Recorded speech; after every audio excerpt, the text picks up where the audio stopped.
ఏళ్లు గడుస్తున్నా ఎంఐఎం నేత అక్బరుద్దీన్ తీరు మాత్రం మారడం లేదు. అవే రెచ్చగొట్టే వ్యాఖ్యలు, అవే ప్రజలను విభజించే ప్రయత్నాలు. 2013లో 15 నిమిషాలు సమయం ఇస్తే చాలు తామేంటో చూపిస్తామని చెప్పిన అక్బరుద్దీన్ ఇప్పుడు మహారాష్ట్ర ఎన్నికల ప్రచారంలో కూడా అవే డైలాగ్స్ రిపీట్ చేశారు. అయితే ఈసారి చాలా తెలుగుగా మాట్లాడారు ఆయన. కానీ అక్బరుద్దీన్ మాటలకు అంతే తెలుగుగా సమాధానం ఇచ్చారు జనసేన అధినేత పవన్ కళ్యాణ్. हिंदुस्तान हम 25 कौड़ है ना, तुम 100 कौड़ है ना, ठीक है।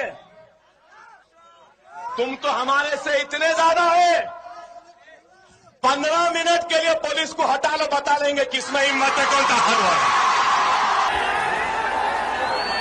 9:45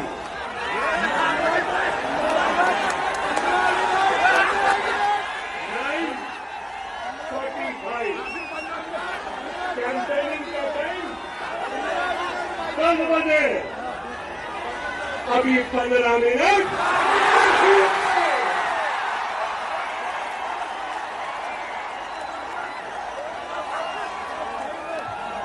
अरे भाई 15 मिनट बाकी है, सबर करिए।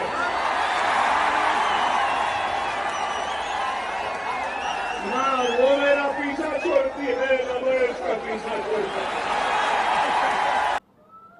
సనాతన ధర్మాన్ని బలహీనమైన ధర్మం కాదు, అది చాలా బలమైన ధర్మం. భరిస్తాం, ఆలోచిస్తాం, సహనంతో ఉండమని చెప్తాం. కానీ హైదరాబాద్ నుంచి వచ్చి మేము వస్తాం, చూస్తాం, చేస్తామంటే అక్కడ దాకా అవసరం లేదు. తోడినా పోడినా ఇది జరుగుతున్నాయినా. చాలా సింపుల్ గా, ధైర్యంగా, ఇది మన నేల, ఎక్కడికి పారిపోతాం. తల్వార్లు పట్టుకొని వస్తే చేతులు కట్టుకొని కూర్చుందాం, ఎవరికి దమ్ము ఉంది చేయడానికి.